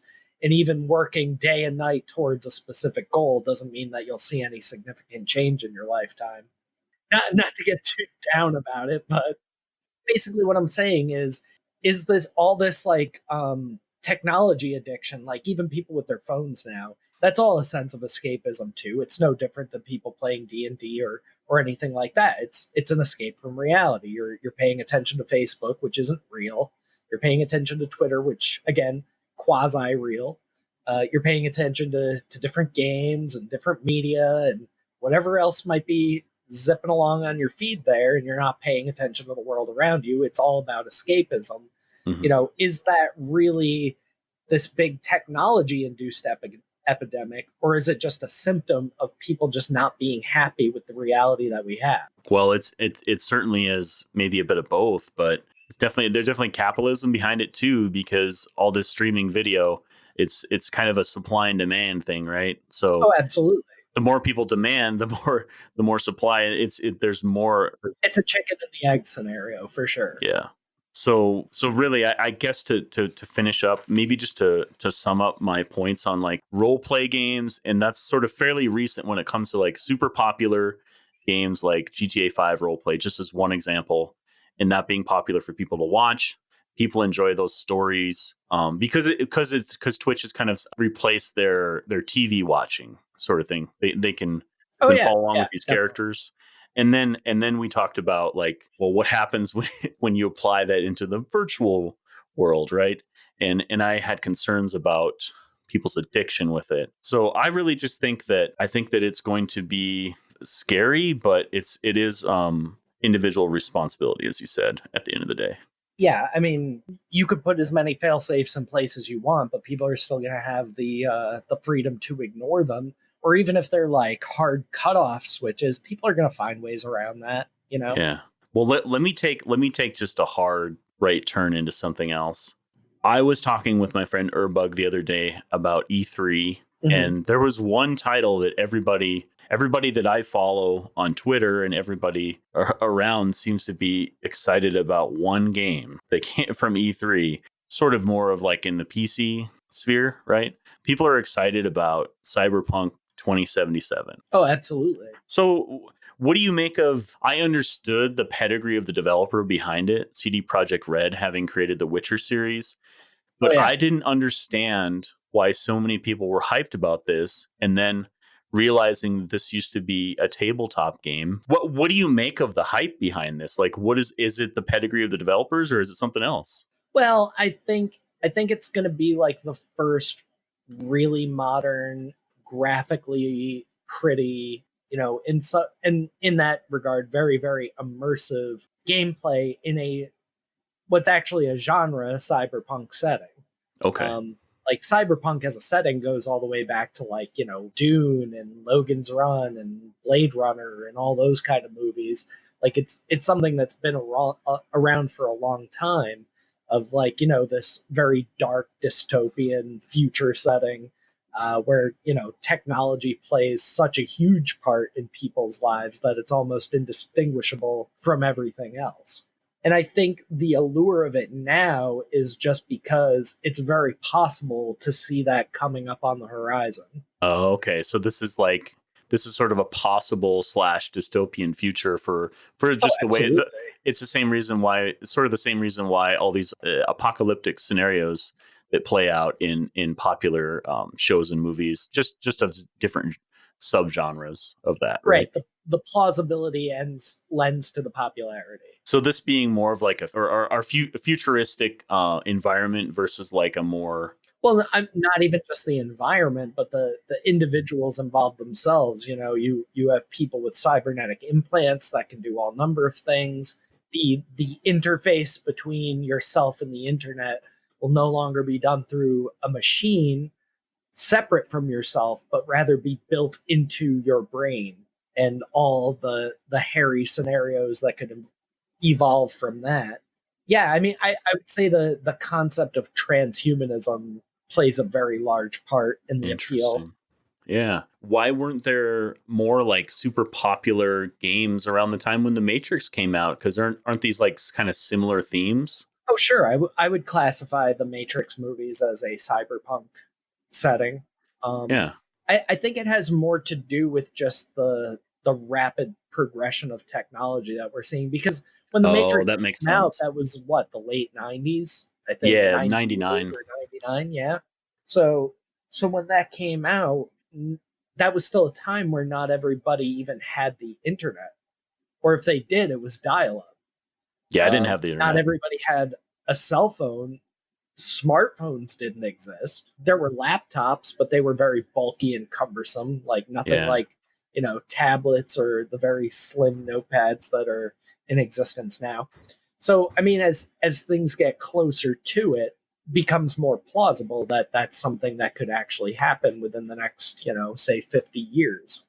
Yeah, the way technology is evolving now, we these futuristic worlds, these dystopian worlds, like our current situation with technology, definitely more resembles it than ever before. So I suppose there's always that concern that we could head in that direction. So it's just more relatable in general, right?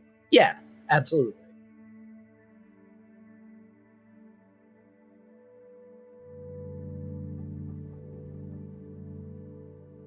How would you describe Cyberpunk 2077 as like, what are the themes behind it? Well, it's a dystopian futuristic game where basically the world is run by mega corporations, Okay.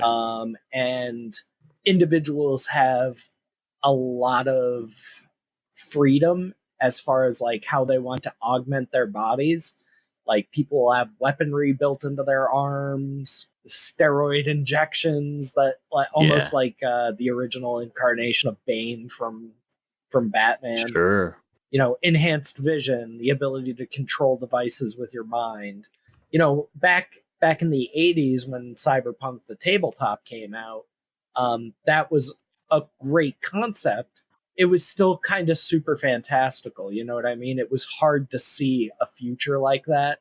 I mean, it was somewhat plausible, but a lot less so than it is now, if Yeah. that makes sense. That does make sense. Science fiction tries to predict future technology and how it integrates with us, Well, and I right? would say that it influences it as well, I think. Yeah, fair enough, fair enough. But it doesn't always work out how they think it would. Like, No, I mean it's not an exact 1-to-1, but I mean can't you do just basically about anything a tricorder from Star Trek can do with a smartphone? that's fair enough. With That is with fair the enough. right little adjustments and doodads, you could essentially turn it into a tricorder. Yeah, but would you say, is this a fair assessment that like back then things like Star Trek, things like comic books were considered kind of nerdy and they weren't necessarily mainstream? Yes, there was a large amount of people, obviously, that flocked to those, were big fans of those. But nowadays, there's it's even much more so, and it's very mainstream. In fact, like the most popular TV shows and movies, like not just mega popular, like the most popular movies objectively are based on these universes. So what do you attribute to why are these things going mainstream now? And it's not necessarily all themes of things like cyberpunk, or correct me if I'm wrong. Maybe it's something else. I think the concept of a hero or superhuman is something that's always been intrinsically popular or palatable to people. Like the idea that there could be somebody who's somehow superhuman is a very intriguing idea, and I think deep down it's something that everybody kind of wants for themselves. Like who wouldn't want superpowers or super strength or whatever it may be? And you can trace that back to like Beowulf. It was just an oral saga originally, I Hmm. believe, and then you go to like Homer's Odyssey and all those kind of Greek myths and legends and things like that. So I mean I think the idea of a Superman or superhuman is something that's always garnered a lot of attention. I'm not sure exactly what the psychology behind that would be, but there's definitely evidence for it. As far as to why it's more popular now, I think that it used to be something that was considered terribly nerdy for probably comic books in general, for probably the first 40 or so years that they were around. And I'm going back to like when Superman was created. Like that's what I would Yes. say my start point is, because there were comic books and heroes before that. But as far as like Okay. modern superhero genre, I would say it all started with Superman, the old red cape, Sure. and that was in the 40s. And up until about the late 80s, 90s, it was very, I don't want to say contrived, but it was very campy. It was very basic, good versus evil, good guy versus bad guy. The good guy always wins. The girl always gets saved. The good guy gets the girl. And it was pretty basic. Around the early to mid 90s, comic books started taking a bit of a darker or more adult turn, where you started seeing a lot more, not just heroes with pathos, but like anti heroes. Like the Punisher would be a great example.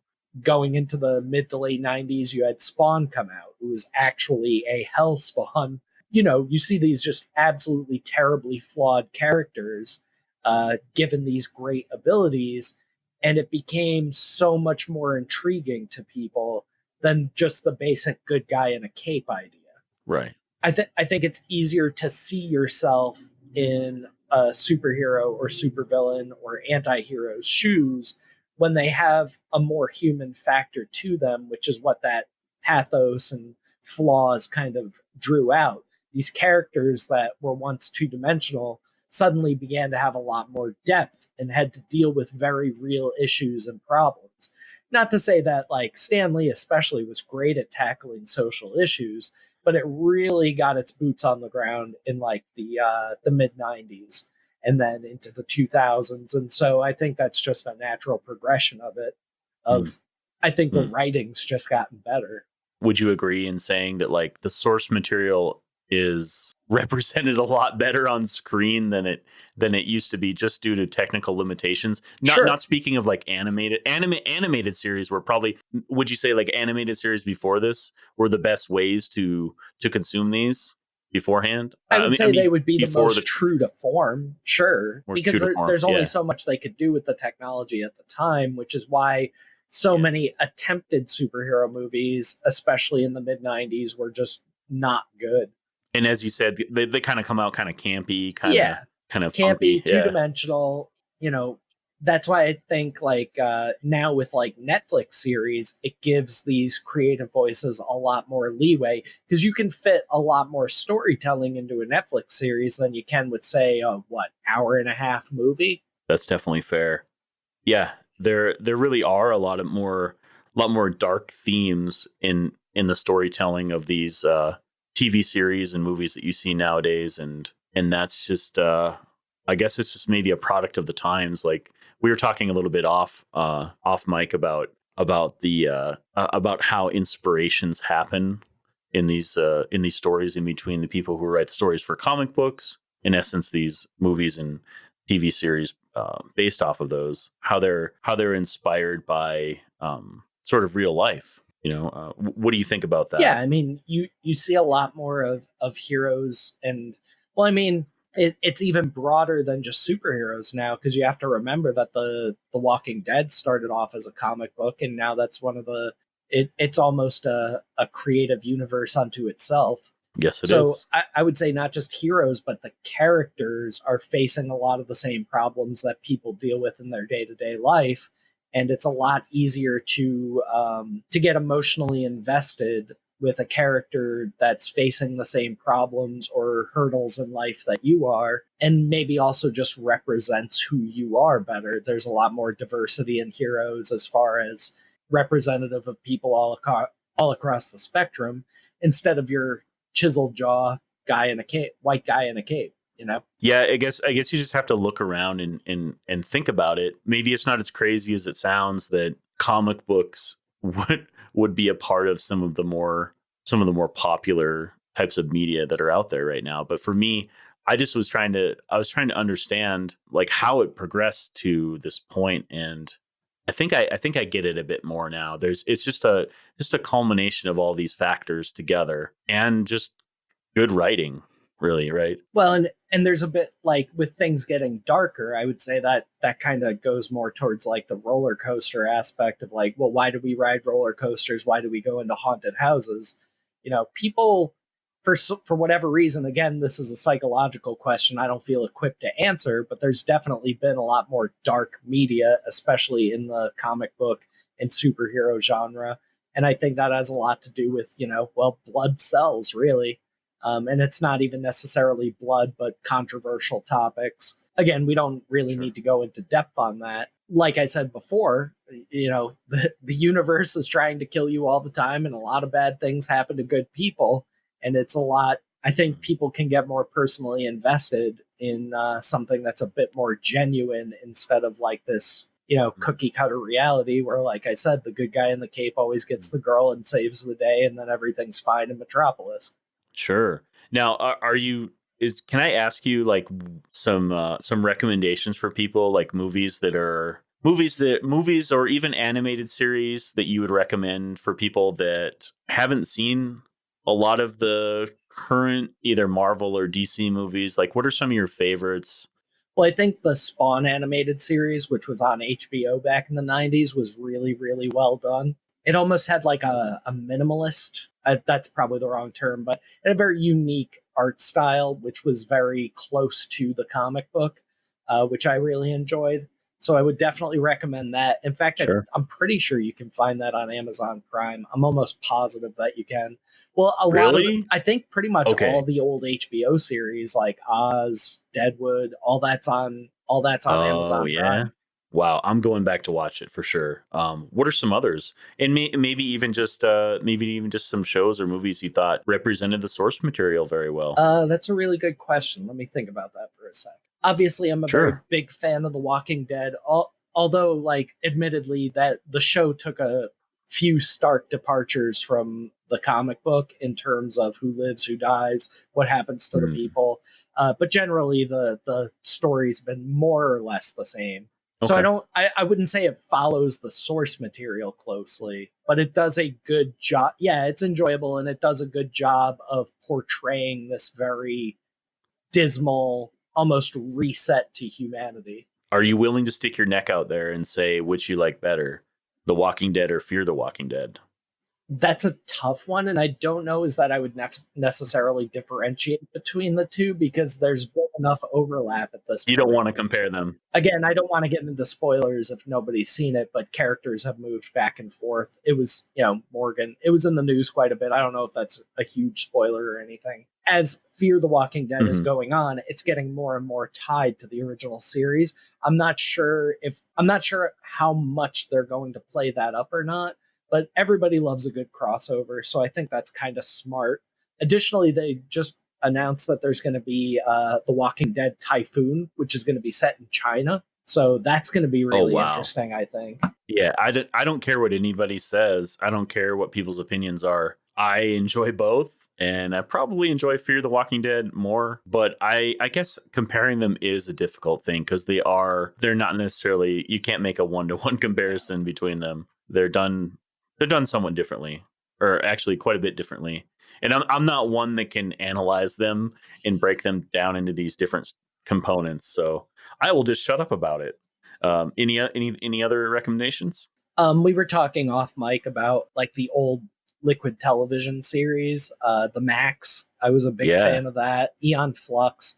Again, these are shows with like very dark, very adult themes, but it's downplayed enough that it could be palatable to just about anyone. Like you kind of have to know it to see it, but when you do, it does make a lot of sense. And just to wrap things up at the very end, let me just ask you some recommendations for people who want to become a DM, some books and resources for people that want to start their own campaigns, or even for players who want to more familiarize themselves with maybe just D&D 5e modern. Okay. If you're looking to DM, there's three books that you're absolutely going to need: the Player's Handbook, the Dungeon Master's Guide, and the Monster Manual. In fact, if you go on like Amazon and look up any one of those three, it's going to recommend that you buy the other two. Like people who bought this also bought these. Um, but yeah, that's kind of like the holy trinity of books that you'll want to get, because with those three, you're already off to a great start. Additionally, if you're just starting off as a DM, I would not recommend writing your own or coming up with your own adventure. I would run maybe at least one, if not maybe three pre-made campaigns, even if they're just short ones, to kind of get your feet wet and get a good idea of how the game is run, because those things have been made by people who have designed the game and balanced it accordingly. But I would also give a few tips and tricks. I would say don't necessarily fall into the trope that everything has to be balanced, but you do have to be very careful with that. And what I mean is, typically speaking, when you're playing video games, everything's balanced for your current level or power level, or however you want to look at it. Essentially, meaning that whatever it is that you end up fighting is just about on par with you as far as like abilities and power and likelihood of survival is thus fairly high. I would say add in a bit of variety as far as the challenge goes. Like, not everything the players is going to fight is going to be, this long drawn out epic battle. They might run into something that's very, very easy for them. Contrarily, they might run into something that's very, very difficult or flat out lethal. Those lethal things you'll want to be very, very careful with, unless, of course, you really want to stick it to the players. Which, I mean, Right. if you're getting to that point, then you've got bigger problems at the table, I would say. I think my least favorite thing that you would say to us as players was, and this is just more tongue in cheek, was your roles have been noted. Yep. Don't be afraid to keep secrets. Another thing I'll do, not very often, but occasionally I'll do this. I'll make you guys roll something for no reason, just to kind of provide a sense of ominousness. Just a random perception check and be like, okay, your rolls have been noted. Something is going to happen. Maybe. So don't be afraid. If your characters are level 5, throw a couple of level 1 goblins at them every once in a while. You know what I mean? Allow them some easy victories, and contrarily, let them run into things that are absolutely super powerful. And through narration, description, and knowledge rolls, you can portray to the characters that they don't want to necessarily fight a fire giant right now because he'll annihilate them. I would also say, and this kind of ties into your role has been noted, don't be afraid to let some mystery hang in the air. I think one of the best things a DM can do is say your characters come to a crossroads and the choice is for them to go left or go right, and they decide to go right, and then maybe after the session, like one of the players will ask you, well, what would have happened if we went left? What's down that left passage? And you just go, I don't know. Yeah. Mystery is a big hook, and you can use it very, very effectively to keep people involved and drawn into the game. Yeah. Ultimately, my best piece of advice is that it is just a game, and the very purpose of playing any game is to have fun. So regardless of rules, regardless of anything else, if you and everybody else at the table are all having a good time, then you've run a good session. It doesn't have to be perfect. In fact, in most editions, I'm not sure if they included this in 5e, but in most editions of D&D, right in the player's handbook, it'll say, this is not so much a collection of rules as just a guideline. If a certain rule doesn't work for your group, get rid of it. If there are additional rules you would like to add, house rules as they're usually called, and everybody enjoys them, then by all means use them. The very point of the game is to get together with your friends, tell a cooperative story, and to have a good time. So if at the end of the session you can look around the table and see a few smiles and everybody's maybe not had the best time, maybe their favorite character took a turn for the worse, but everybody Right. got involved and got excited for it and generally enjoyed themselves, then you've done a good job. Yeah, man, I think that's a great message to put out there, and I certainly hope that people drew some inspiration from you, because I think that you're a very unique individual, and I'm happy to have met you, man. Thank you so much for opening up and sharing more about your backstory and some of your motivations, and just all of the hard work that you do. I've said it before, I'll say it again. You're the hardest working streamer in general, but definitely the hardest working I don't DM that I know. I don't know, man. There's from my perspective, there's a lot that you do that I think just goes unseen, and that's what I wanted to get across today, and I hope I did. Plug anything you want, any links you want people to know. I know that you have all of the just endless hours of replays of campaigns that you've done up on your YouTube channel. People should definitely check out your Twitch channel. It's twitch.tv/the Thauglor. Is there any other links or things you want to plug here? No, I think that just about covers it. I mean, if you go to my Twitch channel, all my other links are there. There's a Bandcamp link for all my music, which is all put up for free. If you want to pay for it, you can, but you can download it all for free there. And Great. I've kind of passively been working on some new music, so I might be releasing a few more tracks relatively soon. But that's Cool. It's hard for me to put a timestamp on that. It kind of just happens as it happens. Yep, absolutely. And people should know, this is going to come out a few weeks probably from when we're recording it, but Thaug always has something going on his channel. He's got a rotating variety of campaigns that he runs, so chances are you'll be able to find him What days do you normally stream? You're on Sundays, Mondays? Nope. It's usually Sundays. Wrong. Well, Sundays, Wednesdays, and Thursdays are my current tabletop nights. Other nights I may or may not be streaming depending on what's going on. I try to stream as much as possible, but I also have, like you said, a significant amount of prep work that I have to do for my streams. So that eats up quite a bit of my off-stream time. But they can find you. They can find you on Twitter and get all that scheduling information. Correct. At Thauglor on Twitter. All right. Thanks again, man. This is great. I'm glad we did it. Thank you. Thanks for listening. You can find me on Twitter at orangesherbet. Emotive is on Twitter at Emotive Podcast. I hope to see you in the next episode.